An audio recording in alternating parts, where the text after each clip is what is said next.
mempersembahkan Sang Pemuda Jawa Barat. Perkenalkan, kami dari SMA Negeri 1 Cikarang Pusat, bernurani, berprestasi, berdaya saing tinggi.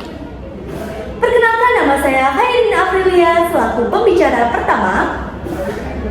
Dan perkenalkan, nama saya adalah Cynthia Madina Takia selaku pembicara kedua. Perkenalkan, nama saya Tamu Polan Jinarismi selaku pembicara ketiga sekaligus ketua delegasi. Sumpah Pemuda yaitu satu tonggak dalam sejarah perjuangan pergerakan kemerdekaan Indonesia. Museum Sumpah Pemuda adalah museum sejarah perjuangan pergerakan kemerdekaan Indonesia yang didirikan pada tahun 1928. Di gedung tersebut terdapat sendi-sendi persatuan Indonesia yang didiskusikan, dirumuskan, maupun diikrarkan. Tidak hanya sekedar menjadi tempat diskusi politik, gedung tersebut juga menjadi tempat lahirnya karya-karya sastra gubahan Muhammad Yamin dan Abu Hanifah. Namun, menurut Ibu Titik Umi Kurniawati, selaku Kepala Museum Sumpah Pemuda, bahwa total pengunjung Museum Sumpah Pemuda, total pengunjung Museum Sumpah Pemuda mengalami penurunan drastis.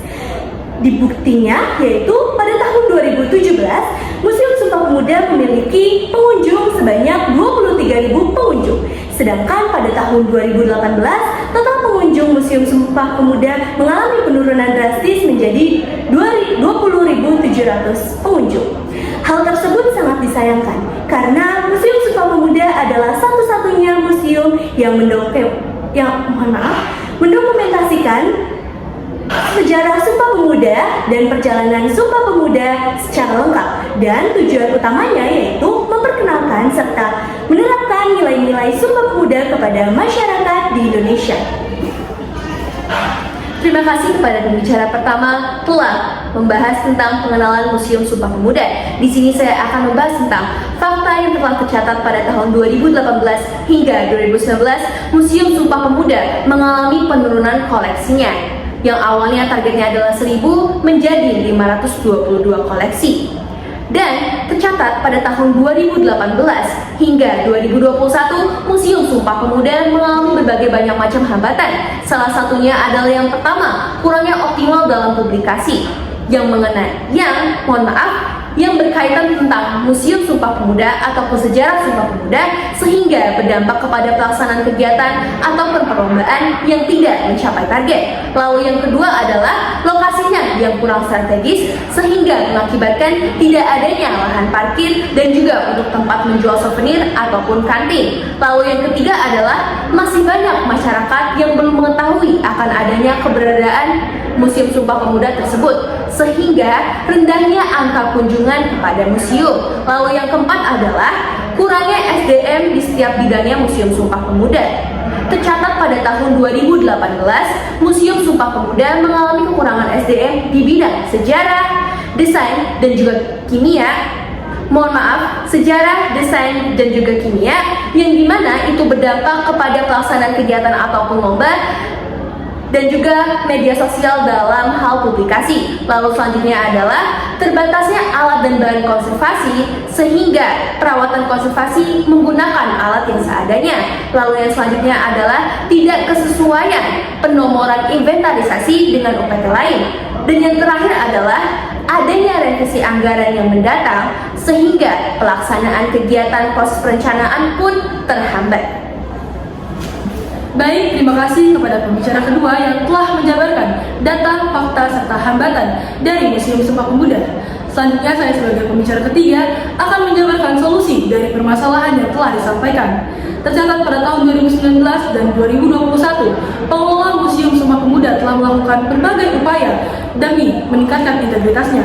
Di antara lain, memanfaatkan media sosial dalam pengunggahan kegiatan dan informasi terkait Museum Sumpah Pemuda, bekerja sama dengan pemilik lahan kosong di samping Museum Sumpah Pemuda sebagai lahan parkir, mengikutsertakan pegawainya dalam kegiatan pendidikan dan pelatihan, revitalisasi dengan menambahkan teknologi digital atau digitalisasi yang interaktif sehingga dapat menarik lebih banyak kaum milenial. Lalu yang terakhir, meningkatkan promosi dan juga menyelenggarakan pameran sehingga mengundang lebih banyak pengunjung.